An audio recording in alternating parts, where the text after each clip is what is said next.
Hello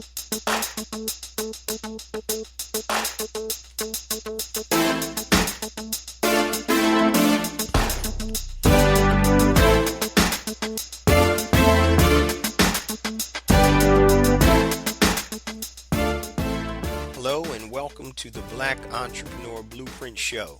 I am your host, Jay Jones. Black Entrepreneur Blueprint was created specifically to educate and inspire Black entrepreneurs to launch, build, and grow successful businesses. Join us as we help build an economic power base in the Black community by promoting business ownership. If you are currently an entrepreneur or want to be an entrepreneur, we invite you to join us every week here at Black Entrepreneur Blueprint.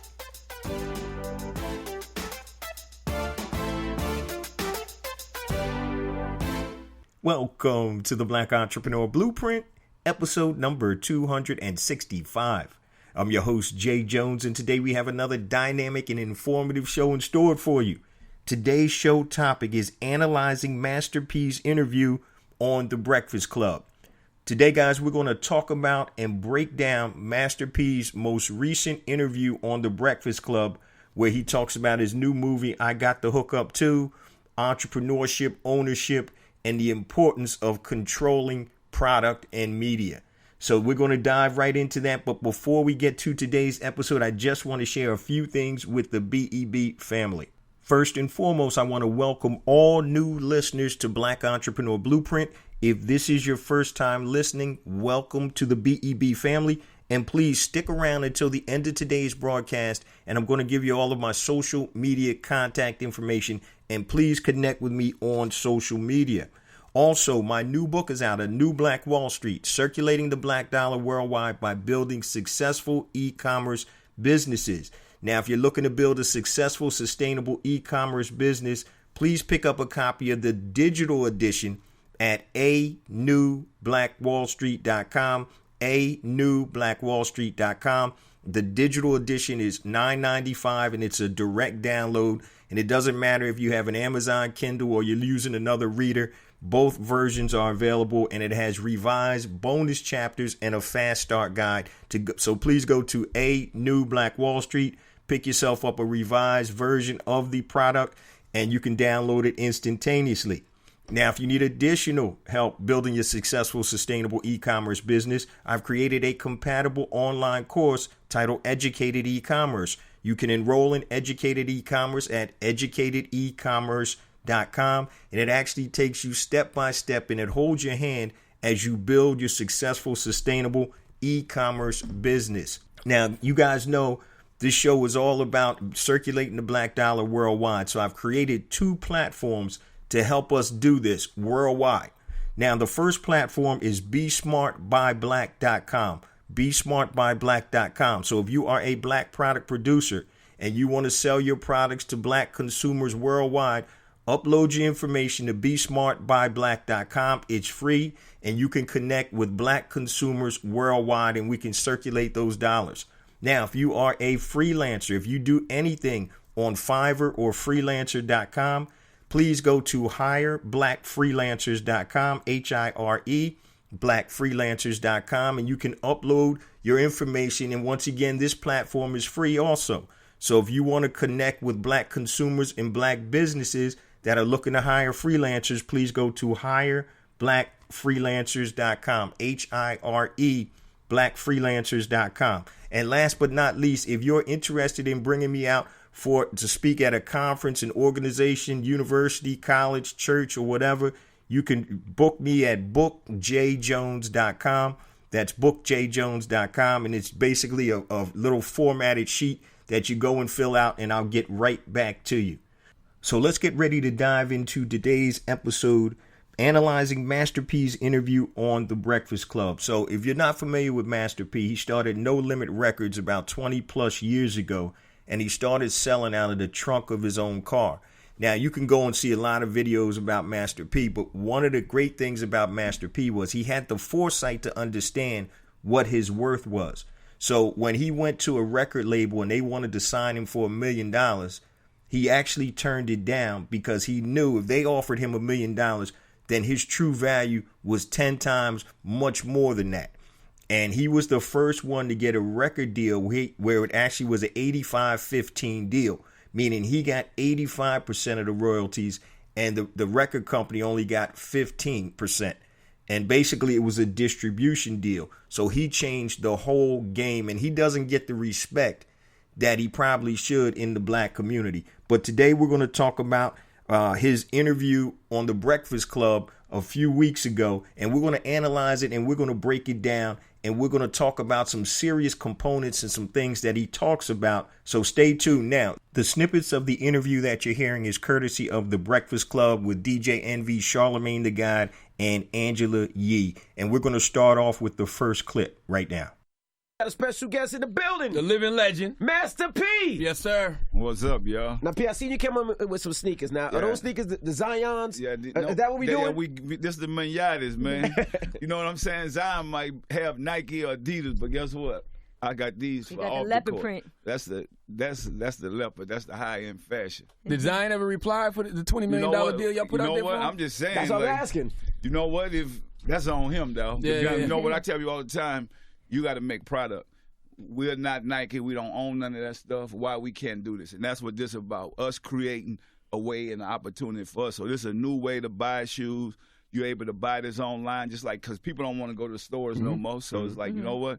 Get your high-end fashion online. Go to Manayatis.com, and we got the hookup for you. Is that even possible for you to be able to get a shoe deal outside of your shoe you wear on You the know court? what? That's why we have to know our business, because you don't have to sign a deal to wear shoes off the court. You can wear whatever you want to wear, Right. unless you tied into some type of lifetime deal or something like that. But, I mean, when you go out, you wear whatever. Right. You're not on the basketball court. I think as athletes, we have to take control of our own destination, to be honest, which is all about negotiation and knowing your power. So I feel like this could be something big. You know, maybe if not him, it's going to be somebody that's going to look at Kawhi Leonard. Man, I like that dude. He think out of the box. Yeah. You know what I'm saying? Surprised everybody. Man, look, he wasn't worried about none of that stuff. He went and got his money and said, look, man, I'm going to do what's best for me. Absolutely. I said, I want to go home. I feel like for us, when you look at this, we all talk about Versace and Gucci. We don't own none of this. Every time we sell one of these shoes, we putting money back into the community, you know. Okay, let's unpack this portion of the interview. And Master P dropped a lot of jewels in this short, brief segment right here. But the main thing he talked about was you gotta make product. You gotta make product. And he was also talking about knowing your business and understanding your value, understanding what your worth is. So as an entrepreneur, as a consumer, as just a person, you have to understand your worth, what your value is. Okay. Now, he also talked about Versace, Gucci, and, you know, all of us spending our money with these brands. And to be quite honest, family, these brands weren't designed for you to buy. Yeah, they'll take your money and they're going to laugh at you in the process. We see what Gucci's been doing with the sweater and all of that type of stuff, but they'll take your money. But they really didn't design these brands for you. The reason why we spend this inordinate amount of money on these type of products is because it's lack of self-worth, lack of self-value. So if you go and you got some Gucci frames on that cost you $3,000 with no medicine in the lens because you want to be fly, you want to style, you know, real wealthy people are laughing at you. You think you balling, you flossing or whatever. They laughing at you because you're wasting resources on something that you can redirect and do something positive. You know, a lot of millionaires and billionaires, they don't drive crazy ass cars, Bugattis and all of that because they understand the value of the dollar. So in this section, Master P talks about product. You have to make product. And with Zion Williamson, who was the #1 pick in the NBA draft this year by the New Orleans Pelicans, he was saying, look, go ahead and sign your Nike deal, but you have other opportunities off of the court that you can, you know, market and get endorsements from other products. So just think about what would happen if Zion said, you know what, I'm going to endorse these Manayatis and get $20 million that Master P is paying me. What's that going to do for Master P's company? What's that going to do for the community in terms of Master P giving back to the community and doing things to help, you know, the children and the elderly? And he's been doing this for over 20 plus years. So we got to understand that we have to start making product and stop being consumers. There's two ends of the spectrum. You're either a buyer or you're a producer. You know what I'm saying? You're a consumer or you're a producer. Let's start being producers. So we always have to look at, oh, I got to go to Versace or Gucci or any of these high-end brands because that gives me quote unquote status. How about the black designers out there? Why don't we start supporting them? Now we're going to move on to the next snippet of the interview. I bumped into Tyler Perry right there. That's what I'm thinking, like, I don't really know, bro. I'm like, man, get out your feelings, dog. Like, I was thinking, like, You had a run in or something? no, I don't even, like, it's just the spirits wasn't right. You know, like, you from New Orleans, you think now I'm doing movies. I guess maybe like, man, now you doing movies now, whatever, but I've been doing movies. Right. So I bumped into him, and I'm thinking he's going to be, yeah, big brother, I'm proud of you. The movie, I got the hook up too. You know, the big screening was big. The whole city showed up, you know. It was just, like, awkward, like he was scared or something. Like, bro, you know, like, man, I'm happy for you. You know, it's enough opportunity for all of us. Because really, I tell people all the time, it's really not that much money for us to make in filmmaking because we don't own that. Right. I heard the speech he said on BET and all that, man. But guess what? We talked, maybe because 7 years ago, we talked like, look, man, we just hook up and do something. But then you don't show up. But that's my first time seeing him. So but I forgot about all that. Right. So I'm just like, man, look. I'm thinking it's going to be, you know, like we done took the city over, like you said. You seen it. Yeah. But it was like, I don't know, dog. Like, You ain't invite him. See, he was mad he ain't get invited you know too. what, dog? Y'all know y'all could just show up.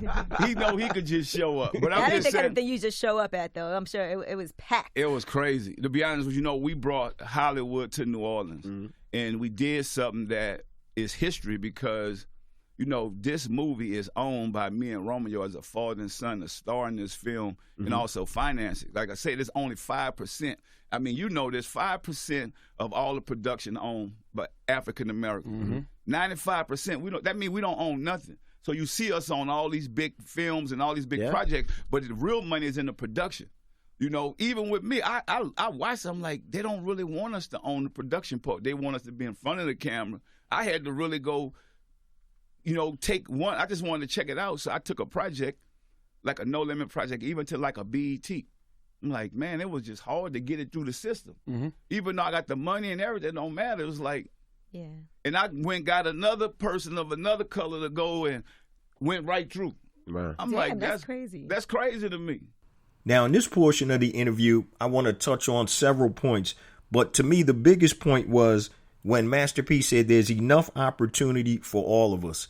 And as a black community, sometimes we had that crab in a barrel mentality. But what we have to understand is it's a zero-sum game, meaning that if your success is great, that doesn't take away from anybody else's success. We all have that same opportunity.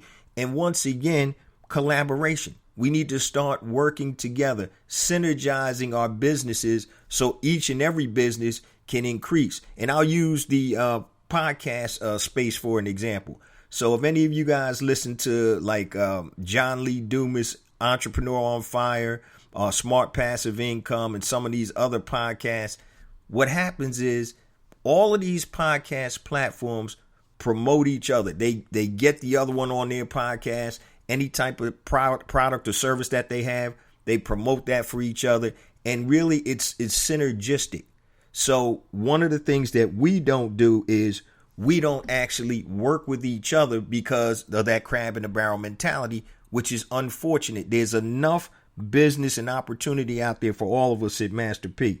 Now, he also talked about owning things, and that's going to be a commonality or a common thread throughout this whole interview. Talks about owning things. He said he and Romeo owned the movie and all of the production.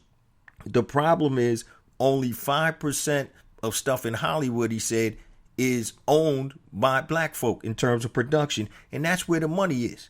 So we have to understand that the system is set up not for us to be owners, but to be the actors, to be the stars. And that's fine.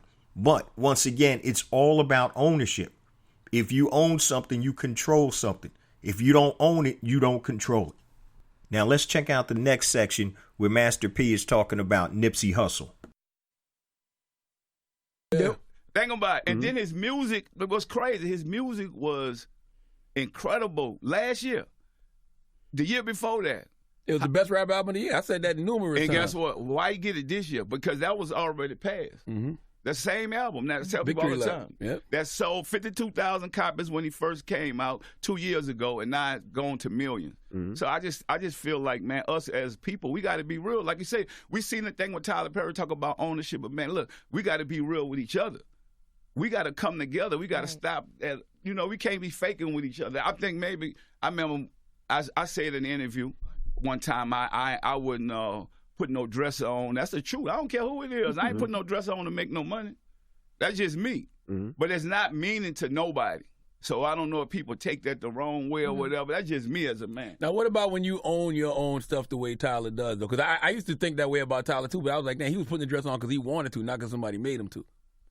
That's But on that's his him. own personal decision. I don't care about Right. that. Like, Yeah. that's what I'm saying. So I feel like we all got our opinions. Like I got the hook up too. I mean, this is a big movie for us. This is a movement. This is not just a movie.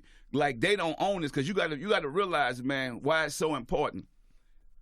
When we do a project like Black Panther, we didn't benefit off of that, man. Like people, we look us, black people was in the movie. We was happy and excited, but it wasn't us. Yeah, I feel you. So this is, even though a movie like this, so think about this. A movie like I Got the Hook Up Too, we did this for the budget we did it for, and we did it for millions of dollars. But imagine if we had hundreds of millions of dollars to make a project. How would it look? So this is the growth. This is why this is important, because we're coming back into the community, putting money back into the community. But it's a process. We got to grow with this, just like I did with music. I just didn't jump straight out and made hundreds of millions of dollars.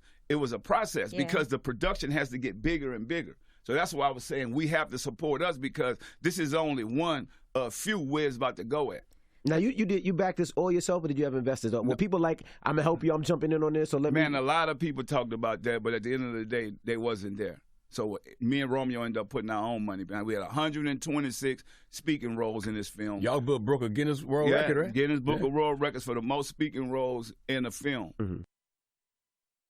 And this is big because we put underdogs. And I think that's what a lot of people, you look at the DC Young Fly, you look at the Fat Boy SSE, Just Hilarious, P.O., A.J. Johnson, John Weatherspoon. A lot of these people, the younger people, they wouldn't have mixed them up together like this. This is two generations.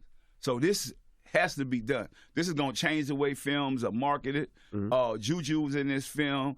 You know, I mean, this is crazy to cast, but they all worked. They all came to work and did what they had to do. I mean, you got like a Garrett Johnson, a guy that should have been famous, should have been big, funny, hilarious, you know, but Hollywood, they turned their back on the real. So that's my thing for us. This is going to open up doors for every African-American and Latino filmmaker, minority. Like, you can own your own business after this. You can own your own product. That's what this is about. This is not about me. In this portion of the interview, there are several takeaways I want to highlight, and probably the biggest one is when Master P talks about we're not supporting our own. And he gave the example of Nipsey Hussle's album Victory Lap that actually sold only 52,000 copies when it came out. But obviously, once he was murdered, the album went crazy. And so why do we have to wait till something tragic happens or something catastrophic happens for us to support our own? You know, it was Rodney King back in 1992. Then everybody started coming together.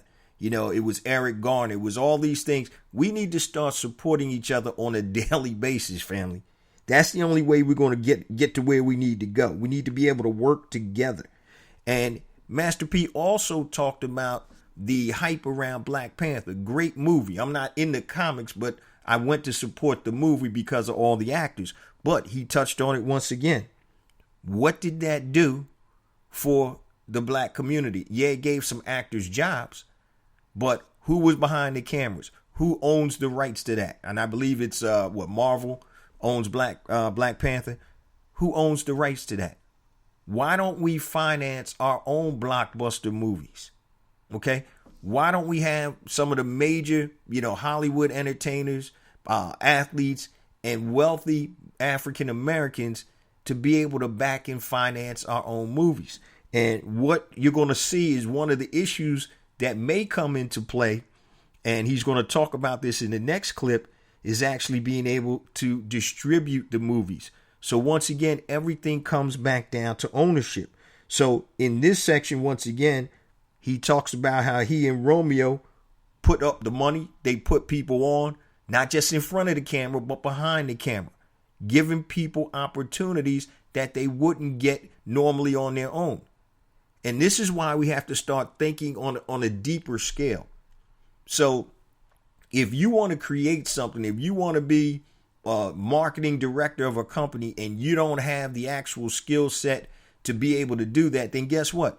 You're going to have to create that vehicle that you can be the marketing director or the producer. If nobody's going to hire you as a producer, then you have to create that opportunity for yourself. Okay, if you want to be an editor of a magazine and you don't have any editorial experience, guess what? Nobody's going to hire you for that. So you go create your own publication and become the editor. So many times, guys, we're waiting around for people to anoint us, to put us in a specific position where we can then use our talents and skills. That's backwards. Use your talents and skills to put you in the position that you want to be in. Okay, stop waiting for somebody to validate you. So Master P, coming from his background, was he a movie producer? Did somebody go and train him to be a movie producer or a record executive? No. He took his talents and his skills and his wherewithal and he created those situations. Now, in this next section, Master P is going to talk about distribution of his new movie, I Got the Hook Up Too. Let's talk about the rollout of it, because it is in theaters, but then you also can get it and stream it? Yeah, so what you can do, so think about this, y'all. They figure out a way to block us. So I want to thank AMC to coming to the table. You know, it's an African-American lady named Nicole that just opened up the doors for us to put us in theaters, but they stop you. They'll limit you in the theaters because they don't get none of the money. So we have to keep fighting and building this. So at the same time, we could put this on video on demand. You could go on iTunes and download this. So it's a new way that they can't stop us. Even with the power of the internet, they won't be able to stop us no more. You know what I'm saying? That's the great thing about the internet and the way technology has changed, because some people want their movies now. Mm-hmm. So you'll be able to get it on demand at the same time. That's dope. Yeah, I found out the other day that theaters don't make money off the movie. Yeah, well, you know what? It all depends. It depends how they market it. Mm-hmm. Right. You know, like if they're going to put the big marketing dollars behind you to make sure. So you got to really realize what it is. That's why I say we got to come together, because it's all about space and inventory. Mm-hmm. So if they put you in the right space so you can sell. So that's what our people don't understand. Like, yeah, you have some great movies that should have been blockbusters, but they don't have the space. It's almost like if you put a product out and they don't put you on the shelf. Mm-hmm. You know, so those are the type of things that we really have to learn. And that's what I'm talking about. Ownership is so important. Now, in this section, my biggest takeaway is Master P is saying is that we need to be able to control our own distribution. And when it comes to movies, it's a space and inventory concern. So once again, the theaters are going to show movies that they think are going to do better in the box office. And let me just explain to you guys how movie theaters make money, because Charlemagne said he didn't realize it either. But this is what happens. A movie theater is basically a concession stand. The way they make money is from their concessions. The movie is just there to bring you into the concession stand. So that's why your sodas are $4 for a small and $5 for a large. Your popcorn is overpriced. Everything is overpriced because that's how the theaters make their money. Now, in terms of the box office revenue, now, the longer a movie stays there, the higher percentage of the film that the actual theater will get. But this is how it works. And these numbers are a little bit off because this is a while ago. But say, for example, you have a movie in the theater and it's there for a week. So the deal may be with AMC or any of these cinemas. For the first week, you get 5% of the box office for the tickets, and that's it. And the rest you make off of your own concessions. If the movie is there the second week, you may make 10% off the box office and the rest off of your own concessions. If it's there a third week, you may make 15% of the box office and the rest off of your concessions. And the way this works is, obviously, if it's a good blockbuster movie, it's probably going to be there, 3 or 4 weeks, depending upon, the sales of the ticket office or the box office. So what happens is that first week, the theater only gets a small percentage smallest percentage, because that's when most people are going to come when the movie opens. If it makes it to the second week, the actual distributor of the movie is going to say, okay, you know what? Instead of giving you 5%, I'm going to increase it to 10 because not as many people are going to come the second week. And the third week, I'm going to increase your box office take to 15% because even less people are coming. So you have to understand how distribution works. And so what Master P was talking about is needing to own the distribution. So, for example, if you're AMC Theaters or a large movie chain and you have the opportunity of showing a blockbuster movie, or you can show a movie that's based on, for black folk, and it doesn't get the turnout, then you're losing that inventory space of that movie theater. So once again, when you don't control distribution, you don't control anything. And that's why I always talk about building businesses that are vertical. Now, there was an antitrust lawsuit, and I'm going strictly on memory, and I think it was Metro Goldwyn Mayer, MGM. They used to actually have the movies, create the movies. They were the studio, and they also used to have movie theaters where they would show their movies. That's vertical integration, meaning we're going to create and manufacture the product, and we're going to even handle everything down to the distribution of the product. So what Master P is saying, guys, we need to start looking vertical and start being able to control our own distribution. Now, one of the great things that he talked about was direct to consumer, video on demand, direct to consumer. And so we can bypass the traditional way or traditional distribution network. And that's key. I tell you guys all the time that if you're not selling something direct to consumer with today's, technology with the internet, something is wrong. So now you can bypass having your movie go directly to the theater. Once again, unless you got some serious backing and you have some A-listers behind it, most black movies, a lot of them are going to go direct to consumer. The Urban Movie Channel, we got Quelly.tv, we got all kinds of things. So right now, Tariq Nasheed's Hidden Colors 5 is out. And he's doing movie premieres in certain cities. But I guarantee you, I know the theater in Philly is it's a smaller theater. And they do small, like, classic films and things like that. So he's probably going around and paying for the theater space to distribute his movie. And that's why we have to control our own distribution. So those were my biggest takeaways from this section. Let's move on to the next portion of the interview. You told Page Six you would get more respect if you were a white businessman. Well, you've been speaking on that, though. Yeah, what the sad thing about it? I was saying that for, like, even the athletes and entertainers, like, we'll talk. We don't want to give us what we do because of our skin color, and what you said, or either like what we was talking about when we talked about Kodak. We'll give this guy 10 or 15% or even 20% with not even thinking about it.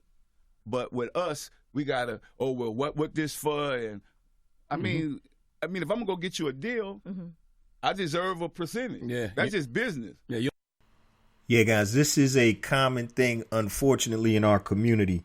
Master P is talking about Kodak Black, and he's talking about how black businesses and black entrepreneurs don't get the same respect as white businessmen or businesswomen. And once again, we don't support our own. So many times we're going to scrutinize and question a black business more so than we do any other business. We hold black businesses to a totally different standard than we do other businesses. But yet and still, when a white business does something to you, like Gucci, and they embarrass the crap out of us and put demeaning products out there for us, you don't say nothing. You still go and buy the crap. Now, if a black business did something that you found offensive, my God, you would never go back to that business and would be bad-mouthing it all over town. Once again, it's having a double standard. When you go to a black business, you expect that, I need to get a deal. That's my brother or sister. But what you fail to understand is that black businesses need to be profitable also. Now, I'm just going to highlight this by there was a comment on one of my YouTube videos, one of the shows, and it was talking about, well, the reason that we don't support black businesses is because the price of the products in the black stores are always higher than others. And what I had to lay down was a lot of times, if you look at the retail establishments or retail businesses, many times the Asian communities and the other communities, Indian communities, they have cooperative buying groups. So if you have a corner store that's an Asian store and right across the street is a corner store that's a black store, and the black guy has a higher price for the potato chips than the Asian store, you know, what you have to understand is the mechanics of why this is. So in Philadelphia, there's an Asian cooperative. And so they'll buy all their stuff together in a co-op, which lowers the price of the individual products. Whereas the black guy who has the convenience store, corner store, is buying by himself. And so his price on those potato chips is more, meaning that he's going to have to charge more to be profitable. So you have to look deeper into the situation.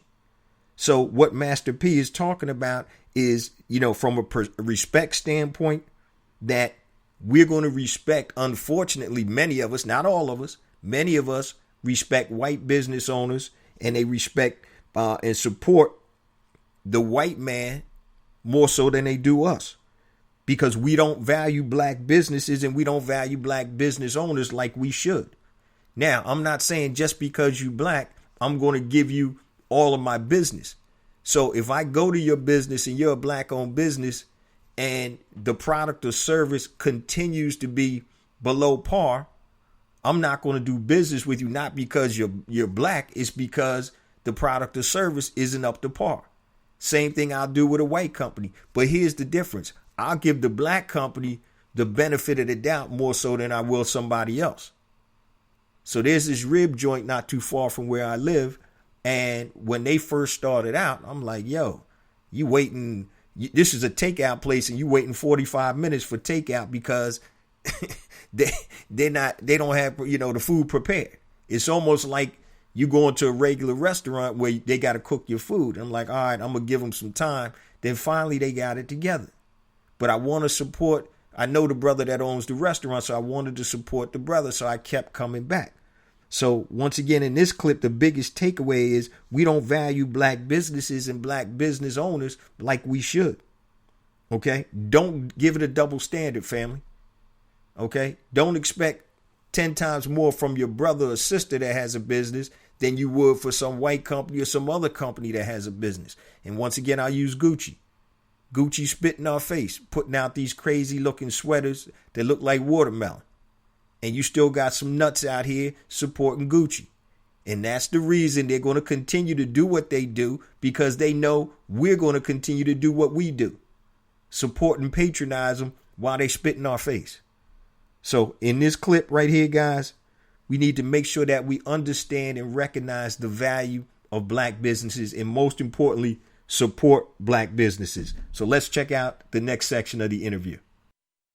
I love my homeboys, I love my hood, but at the same time, broke people don't have nothing. There's a reason why everybody's in that situation. They all cool because they all don't have nothing. Mm-hmm. Whoever gets something, like somebody hitting the lottery. Whoever hit the lottery, they're going to break in your house and rob and kill you. So you're going to have to figure out how to, okay, I got to move out the situation, but I'll come back to help. Right. For me, I'm helping the kids and the elderly. Mm-hmm. I've been doing that for 21 years. That's all I want to do. I felt owe no man nothing but love. I love all my homeboys. Sometime if I can help them, I will, but don't depend on me, to be honest with you, because I ain't never depend on nobody. I've been in the hood. Nobody ever gave me nothing. All right. You know, and so people say, give me a hand up. Nobody don't do that in the hood. You got to go out there, and it's like me with the shoe company. I had to start small. Start with one shoe, 2 shoes. You know, you're not going to just get to $1 million. Same thing with records. Mm-hmm. You know, I was on the road with Tupac and them. They wasn't going to do nothing for me. Mm-hmm. I was just the opening act. I had to get out there and make a name for myself. Here's my biggest takeaway from this section. Master P talks about starting small and building up. and also about helping people. And he said something that people may take offense to, but don't depend on me. And what I think he was saying was that a lot of times people may ask for a handout as opposed to putting in the work. And there's a big difference. So, for example, with my platforms, I try to give people the knowledge that they can convert into know-how. I'm not going to be able to take everybody by the hand and show them how to do this. You know, I try to do as best I can. I'm one person. But what you come to find out many times is a lot of people that ask you for help aren't ready to put the work in. Okay. And here's a real life example. A couple of weeks ago, I was corresponding with a young brother about business and stuff like that via email. And he was asking me certain things, and I was giving him some resources. I was directing him to some resources that would show him how to do something. And I get an email back and it says, yeah, can you please, when you get that information, can you do this for me? And I start scratching my head. I'm like, yo, I'm giving you the information, but it's not my job to do it, because if you want it, I'm directing you. I'm cutting through all the garbage and mess, and I'm showing you where to go to find this information. But I'll be damned if I'm going to go ahead and do the work for you. Okay? And my question was, does this person really want it? And so I think in a way, Master P is saying, you know, don't depend on me, because it's up to you to make yourself successful. And so one of the things that we have to do is we have to understand that it's really up to us. You know, you got family, friends, you know, loved ones that can help you, which is great. But the bottom line is, if you don't put the effort in, it's not going to work. So how many people in Master P's circumstances growing up in poverty could rise to where he is right now? And that's all because of stick-to-itiveness. He had a plan and he believed in himself. And those are the things that you can't transfer to other people. Okay? They have to have that within them. So he says, don't depend on me. Now, let's take a listen to the next section of the interview. That was enough right there giving you that opportunity, though. I think some people get really impatient, too. They see other people's success, and they want to get success really quickly, and they don't understand it is a process. Like, you do have to start small. You do have to build up. You don't want to sacrifice, though. They want the success. Mm-hmm. You know, like they say in the Bible, you know, success is not going to come without hard work.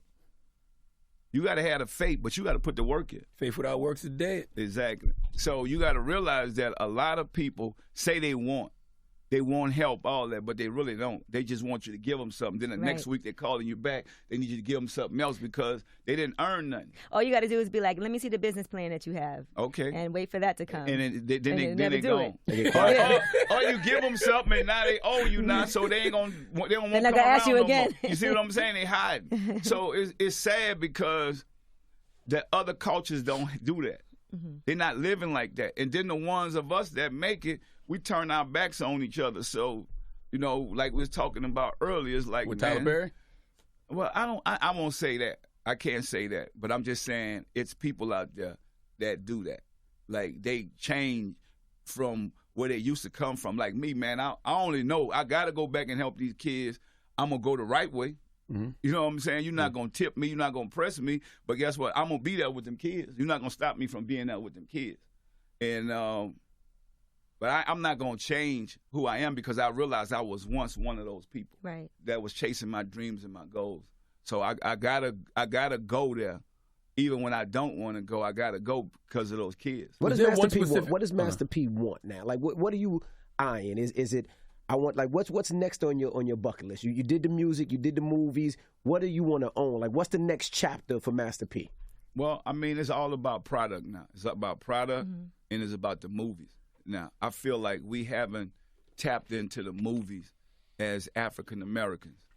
I mean, I'm talking about really controlling. To be able to have those budgets, $100 million, $200 million, making those type of films, we have to take over this niche market, what we're doing now, and build up and build up and build up. Because once you control the entertainment side of this, you will control for us the soundtracks to everything in this. So I feel like we'll be able to give people more jobs. We'll be able to help more people. But we also could, because as African Americans, Latinos, we spend over $1 trillion a year. but none of the money coming back to us. But is that possible? Because, we talk about it all the time. Like, you look at somebody like a Zion. Yeah. Let's say Zion went to a HBCU. What that would do to that HBCU community would be way bigger. Let's say Zion signed with you instead of a Nike or a Reebok. What it would do for our own community would be way more. It just takes that one person to do it, but is that one person willing to do it? Well, you got to think out the box. We just talked about Kawhi Leonard. Like, he thinks out the box. Somebody's going to see the vision. Mm-hmm. Everybody's not running away from what we got to do. Like I said, this is a real movement. Somebody going to have to start. So if that's the case, you could talk about me starting No Limit 20 years ago. Mm-hmm. Nobody wanted to do it. Everybody just wanted to be on the radio. Everybody just wanted to have records out. I had to say, I'm taking everything I got and put into this and grow with it. You might not see it right now. You might think I got to hook up too. Oh, well, this is a hood movie. No, this ain't a hood movie. This is a start of something big. And somebody has to do it. Bob Johnson took BET and owned BET. Now, the difference is when we go to BET, we really not going for us no more. So somebody else have to fulfill those shoes. It's going to be hard.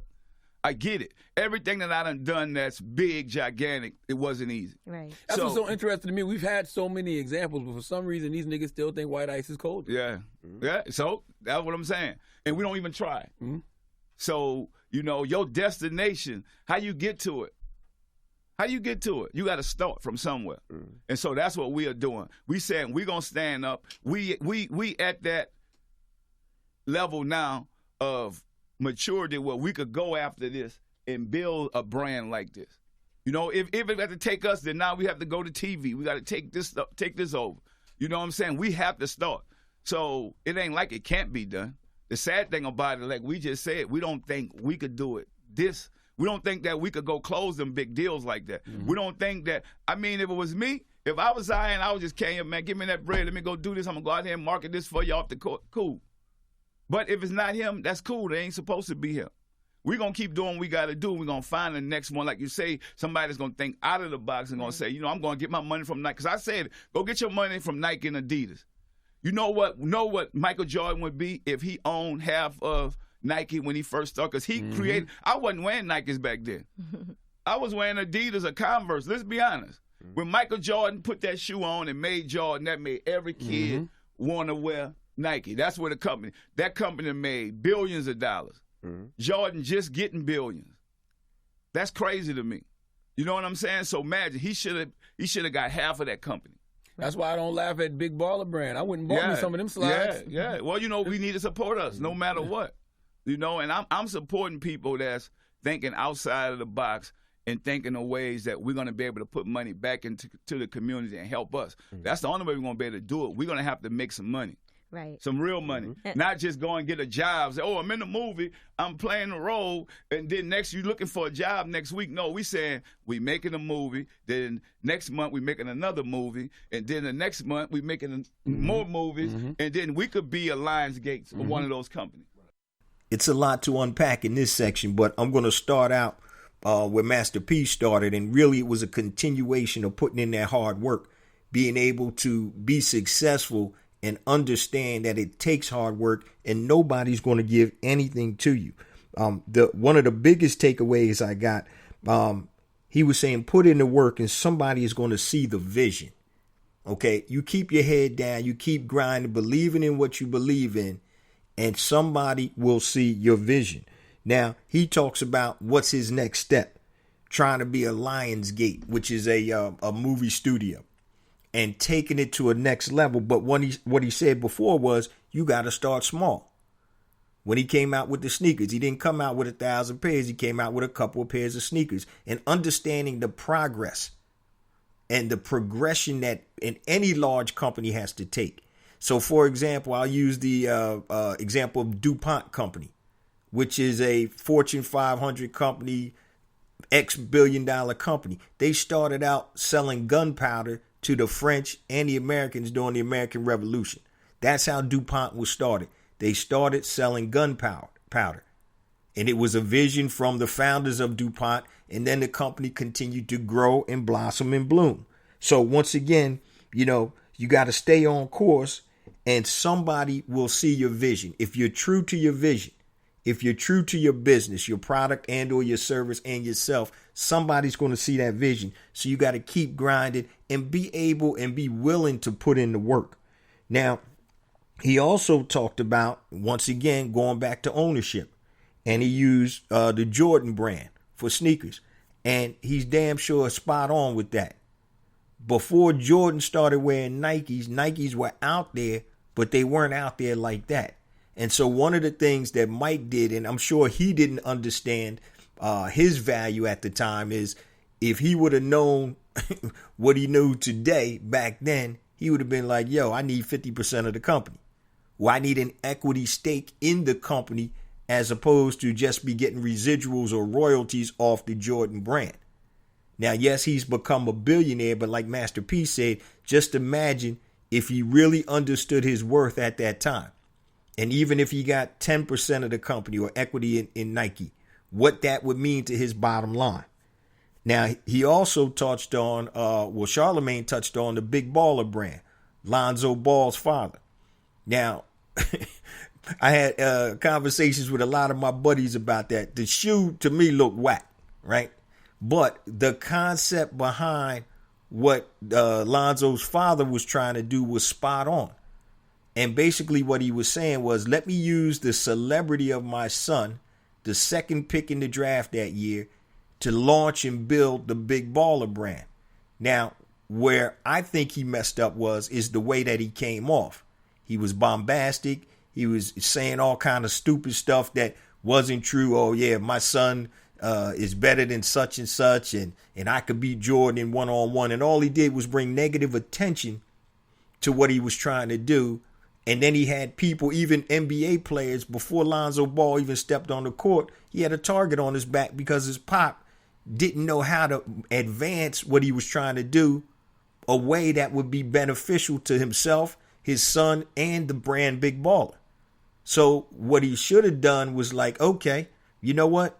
Yeah, Lonzo has the opportunity to be a great player in the NBA, and we're betting on ourselves, and we're creating our own brand of sneakers and athletic wear called Big Baller brand.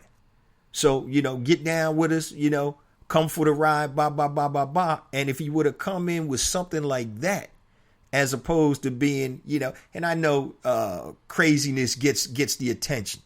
And I get it, he wanted to draw attention, but what he did was he drew attention that had put a negative bullseye on his son's back. So as opposed to his son coming in, like with the fanfare of Zion Williamson right now, everybody loves him, blah, blah, blah. He's coming in and people don't like him because of the pop.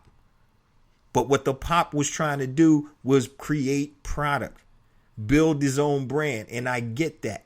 So if Lonzo ever turned out into something that they expected him to be basketball wise, and his brand would have kicked off, then it could have been something tremendous. So I don't knock Pops for what he was trying to do. I just think there could have been a better way for him to do that.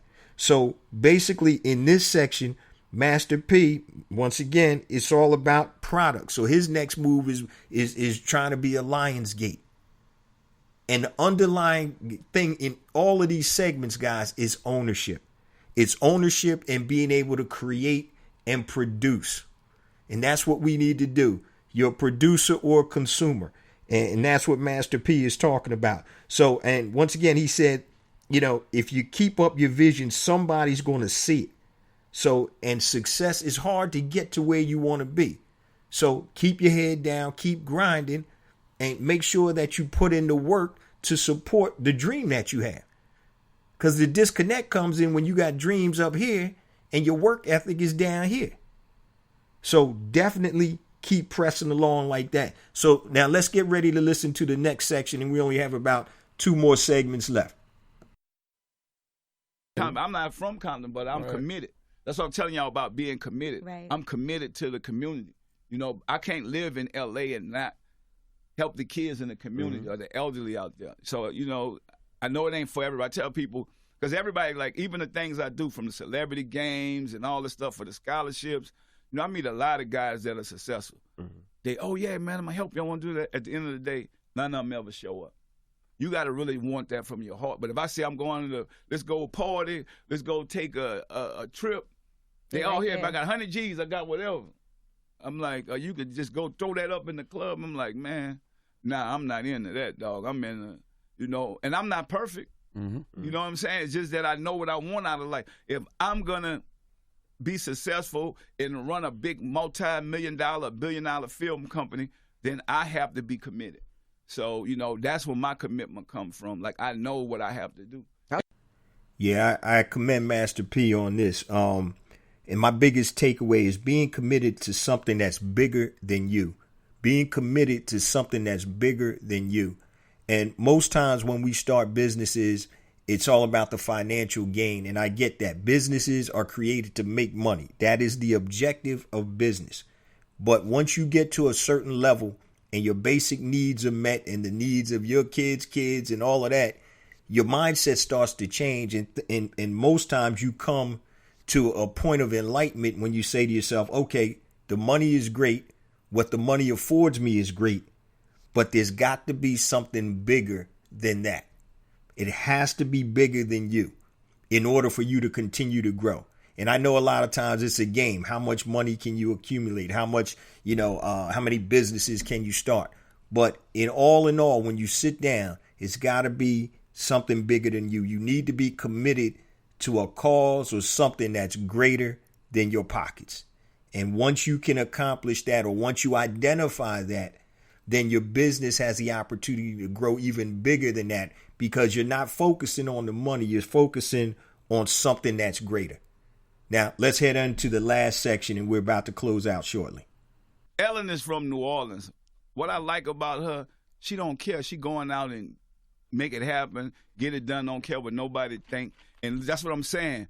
Why we could let somebody like Ellen go and do all these type of big things, and why we can't do it. Mm-hmm. And she don't care. No matter what she do, she could be with who she want or whatever. I like that. I just like her swag like that. And that's it did what take I'm saying. her a while to get to that point, though. Yeah, but guess what, though?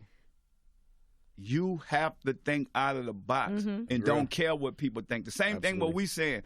They're going to see 10 years from now. I'm telling you. Like, they're going to see how big Genius Mind Films will be, how big Romeo Land Studio will be. Like, we're committed to this. Yeah. So it's a difference. It's like, it might take a little while. It's That's a journey. Cool. It is a journey. So my thing is, but you want to take all your people on, because there's a lot of us that are successful. People say, well, why don't all y'all get together? I'm not into what they into. So a lot of these people own some other stuff that I'm really not into. Mm-hmm. You know what I'm saying? So I'm committed, but I guess if I'm not into what they into, it ain't going to work. Right. So, I respect it. I ain't mad at none of them. I'm happy for their success, but I'm just saying I think we can do more if we all got together and stop talking about it, But I don't like if I go in the room, Charlie, man, you say, yeah, Pete, let's go do this, and then you don't talk to you no more. Mm-hmm. What's the use of that's like a street dude. You make a commitment, man, look, bro, I'm going to do this for you, and then you see the dude like, man, I don't want to talk to you no more. Are they mad? It's just I'm successful with it don't bother me, right. But it makes you a loner because you got people out there that you can do a lot of things together. But I don't know, for some reason our culture, and even instead of embrace it, I got the hookup too. Look like every celebrity should be out there, man. We doing something big for our culture. We doing this on our own. How can I support this? Now they are some that do. So I definitely want to take my hat off and salute them, the ones that's really like coming up, P, man, I'm proud of you, dog. Like, this is what we need. Mm-hmm. And that's what motivates me to keep going. Right. All right, let's break down this last segment real quick. And basically what Master P was talking about, why can't we do big things? And really what that boils down to is vision. And so in order to do those type of things, you need to have that vision, but also take into account that you have to start small, like you said earlier, and continue to build on that, because it is a journey. And we got to stop talking about stuff and start doing things. So we have what's called many times paralysis by analysis. But once you put your toe in the water and you start mixing around a little bit, things will happen. So if you're a prospective entrepreneur right now and you're looking to go into full-time entrepreneurship or even part-time entrepreneurship, stop worrying about the analysis portion. Yes, you need to have a plan. Okay, nothing's done without a plan. But you need to get out there and mix around and get into the business to understand exactly what the business is. All right. I always talk about something you can't be unless you do. To be, you have to do. So if I want to be a great entrepreneur, I have to do that. If I want to be a great basketball player, I have to do that. If I want to be a great scholar, I have to do that. What to do is, that means action. That means work. Work is attached to, to that. All right. But we have to have the initial vision. So today we broke down Master P's interview on the Breakfast Club, little longer than normal edition, but I think we had a lot of great takeaways from Master P. I think he's an underrated entrepreneur who started out from nothing and has gone into different industries, obviously the record industry, now the movie business. And he's always talked about ownership. And if there's anything that you can take away from today's episode, family, it's all about ownership. You're either a consumer or a producer.